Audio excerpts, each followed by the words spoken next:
So, why do we love principles of groundedness? First of all, Quillencoat was built on these principles. So I think is really important that we refresh the hedgy hive mind on what these are and why we do what we do. There are certain things like our I don't know babe hashtag and like trust in the process and like various things that we say and talk about frequently in the hedgy house, but not everyone knows like where did this come from? Why did we start doing that? What is, intellectual humility?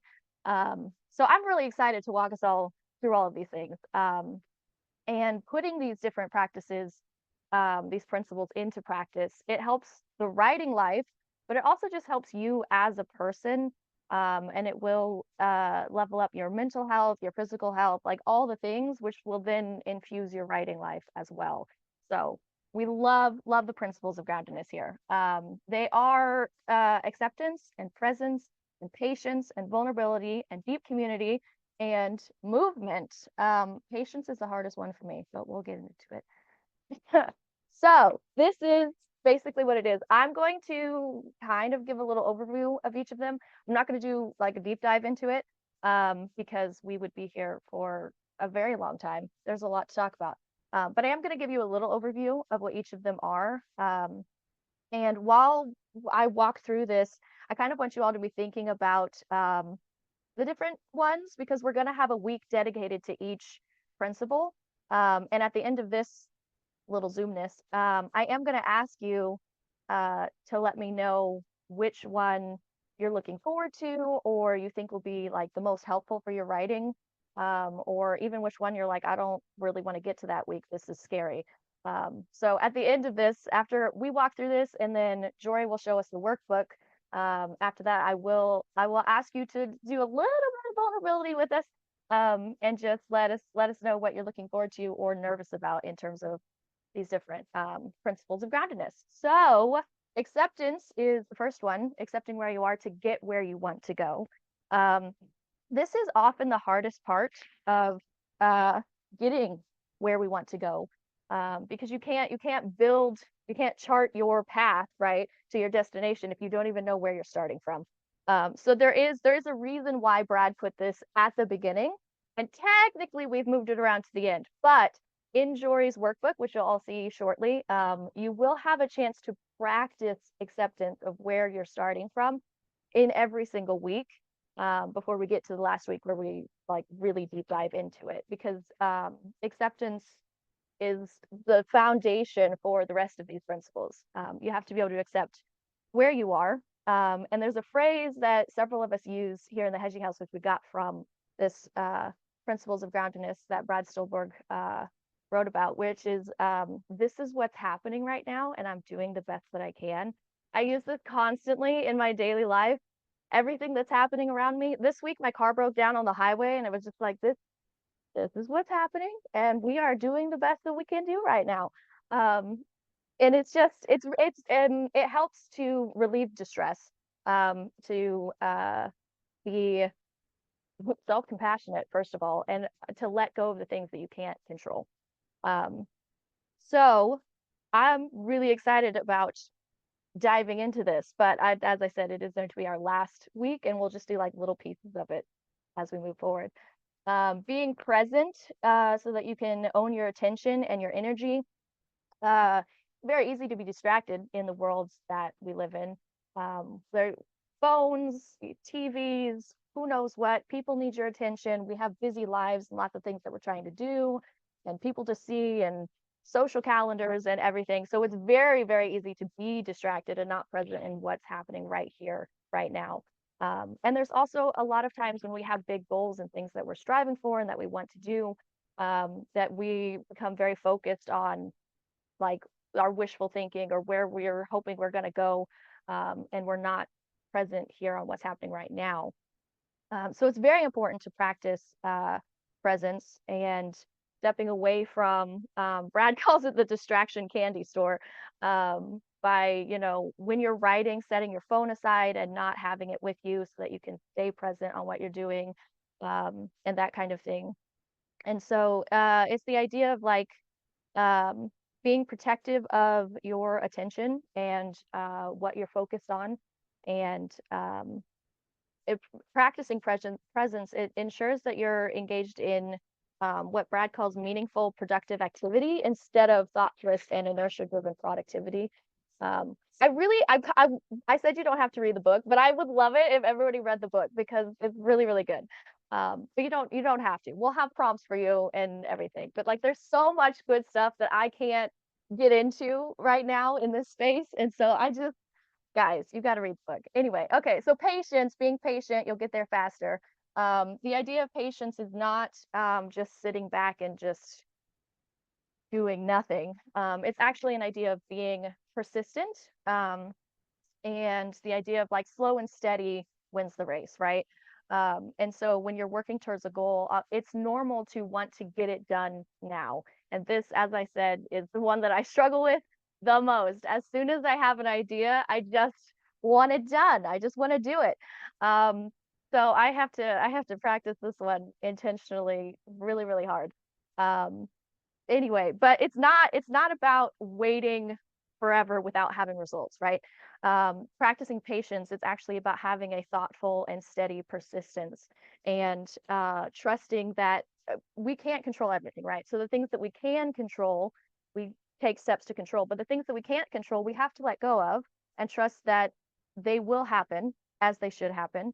And one thing that I like to do is ask questions like, what can I control right now? And then if there's nothing that I can control, just letting the stress and the worry and the like all these things, just letting it go and just being accepting where I am and patient in the process and present with what's happening right now. All these things work together beautifully. I'm so excited, guys. You have no idea how much I love this. Anyway, this is the patience is where we get our trust the process um phrase from it, because that's what you have to do with patience, is trust the process. um this is also where we get our idea of like stopping one rep short. I'm sure you've heard Anya say this before because she does frequently. But the patience principle is where we get that idea from, because you don't have to get it done right now. You don't have to expend all of your energy to complete whatever task that you think needs to happen today. And it's actually, it can be much more productive to take a step back and not finish it right now. Because if you give yourself space to breathe and to let your brain percolate on an idea overnight, or like you go take a walk, do some dishes, whatever, you can actually come to a better solutions and more ideas that way, instead of just trying to get it done right away and then missing the opportunity to have more or better ideas. So practicing patience, we love it. Embracing vulnerability to develop genuine strength and confidence. This is a big one that will be super, super helpful for all of us that struggle with imposter syndrome. Um, Trust comes from vulnerability and not the other way around. And when we push our vulnerabilities away or try to act like we have it all together, we know all the things, like we don't need help. But inside we're like, I don't have it together. I definitely do need help. That's where the cognitive dissonance and the imposter syndrome comes from. And so being able to just be honest and be like, I don't have it all together. It actually, it provides you a space where you do become more confident, because you are being honest and you're not trying to convince yourself and other people that you would know more than you actually know. And yeah, I don't know. This is a good one. They're all good ones. I love it so much. This is where our I don't know babe hashtag is built from, because we are I don't know babes and not I've got it all together boss babes. um, and the idea behind that is intellectual humility. So I'm going to read the because I don't remember off the top of my head the definition from Brad of intellectual humility, which is confidence gained by owning one's limitations and not being overly concerned with being the best or having power over others. And this is something that we practice a lot in the Hedgie House, and I'm excited for us to dive into it together. While we're embracing vulnerability together, we will have some prompts in the Slack during that week, where we will ask you to like really go there with what your fears are in terms of your writing life and different things like that. Just so that we are practicing this idea of um, being open and being able to let go of this like I have it all together image, because none of us have it together, and that's okay. It's actually better. It's better when we don't, and we can come together and help each other like have it together, togetherness. Um, anyway, which leads me into the next one, which is building deep community. The vulnerability naturally builds this deep community, and having a deep community influences like everything in your life, your sense of belonging and your productivity and everything is influenced by the type of people that you surround yourself with. And obviously, here in the Hedgie House, we want to be the type of people that are uplifting to each other and challenging for each other and building the kind of deep community where all the rest of these principles of groundedness are able to flourish and we can all grow together. And yeah, I don't know, guys. Deep community is like the heart of the Hedgie House, and I love it. I think I've said that like 12 times already, but I really love it, you guys. I love it so much. Yeah. And then the last one is movement, moving your body to ground your mind, um, which is okay. This one is wild. There's so much brain science behind movement and this productivity and your brain thinking and like stuff, which I'm not going to go into right now, but you should totally look into it. Cause like even I mentioned earlier, like going for a walk or like doing dishes or whatever, like it's so wild to me how movement and your brain function just connects. I don't even know, man. It's crazy. The brain is a wild thing. Anyway, so we will be practicing moving our bodies in order to ground our mind and potentially have more creativity and amazing writing times